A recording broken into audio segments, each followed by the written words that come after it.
representative of the client received a telephone call from one of Advocate Johnson's protectors informing us that she's not able to be with us. They are rushing her to hospital. I don't know what has happened. This happened this morning? This happened this morning as well on the way to the venue. And then during the adjournment, only then were we able to get a sick note or a medical certificate from her doctor. But the client's representative were able to talk to the doctor shortly before we convened, before the adjournment we had this morning.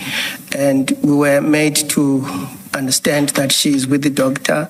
She had some serious health-related issues that I'm not able to disclose in public, and that she is being attended to.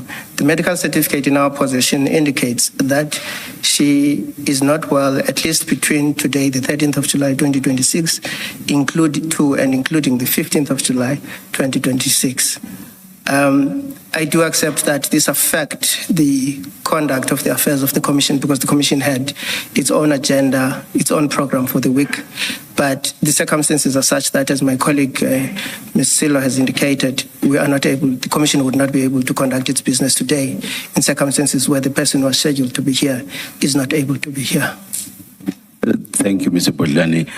I think at least twice you referred to the representative of your client. Who are you talking about? That would be Mr. Maga. Or from the NPA? From the NPA, yes. Oh, all right, I understand. Thank you very much. Chair, for the record, we have been provided with a copy of the medical certificate, and I think copies have been made for the commissioners. I beg leave to hand them in for the record. And then,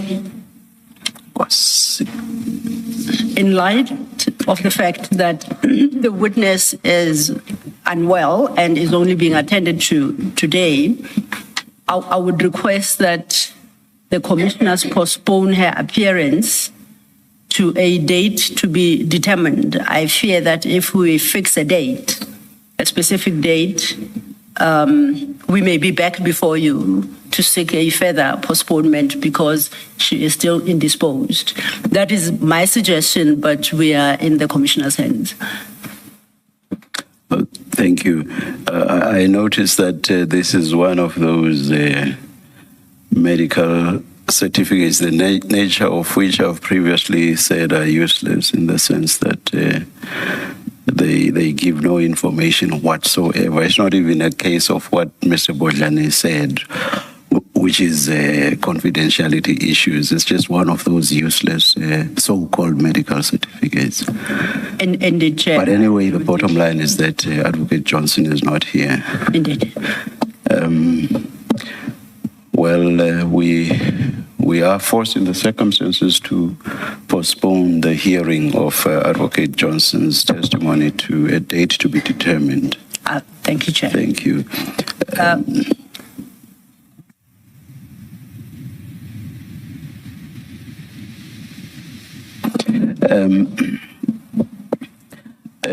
Something we discussed as commissioners was perhaps whether there is a way in which you could explain, but of course in my own head I think I already know why not, but a way in which you could explain, perhaps for the benefit of the public, because the public may be wanting to know why are they not proceeding in the same way they did with Mr. Mike Van Beek, the same way we did with General Khan.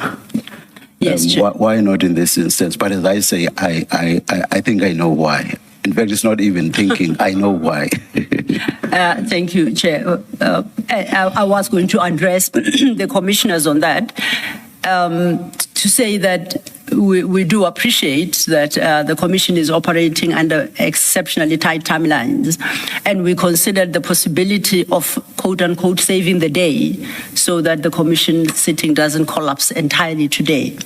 We considered that as an option, but ever so fleetingly, because the nature of Advocate Johnson's testimony does not lend itself to that kind of approach.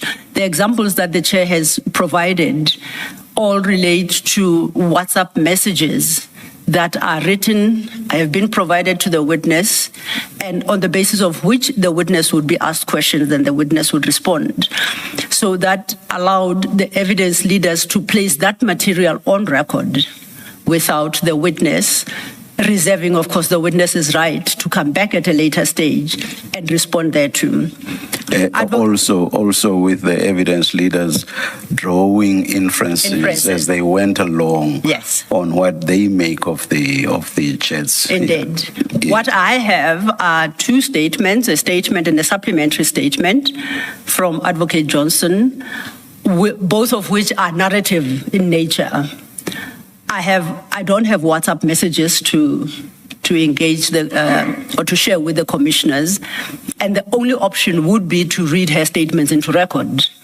But her statements are responding already to questions already posed. So at best, it would require me to go find the question and then read for you what she says, where she can sit in the witness box and give the narrative as she has set it out in her papers. So I would argue, Chair, that the nature... And that would not serve much purpose. Indeed. Because we would want to engage her or probe her on the narrative that she gives. So it just would not work. Yeah. Especially because I'm sure, as the commissioners have prepared on the basis of the very statements. So to have the statements read back to you that you've already applied your minds to without the ability to engage, because you can engage me on them, I think wouldn't serve much of a purpose. Yeah. So my short response would be, unfortunately, the nature of the testimony of Advocate Johnson doesn't lend itself to that option. We do not have a filler witness that we could immediately present to you. And unfortunately, we find ourselves in a place where we simply will have to postpone a hearing today. Thank you. So do we resume at 9:30 tomorrow? Yes, we're ready to resume at 9:30 tomorrow. With another witness. Yes, Chair. Let's adjourn and resume at 9:30 tomorrow. You are excused, Mr. Bodlani. Thank you. Thank you, Chair.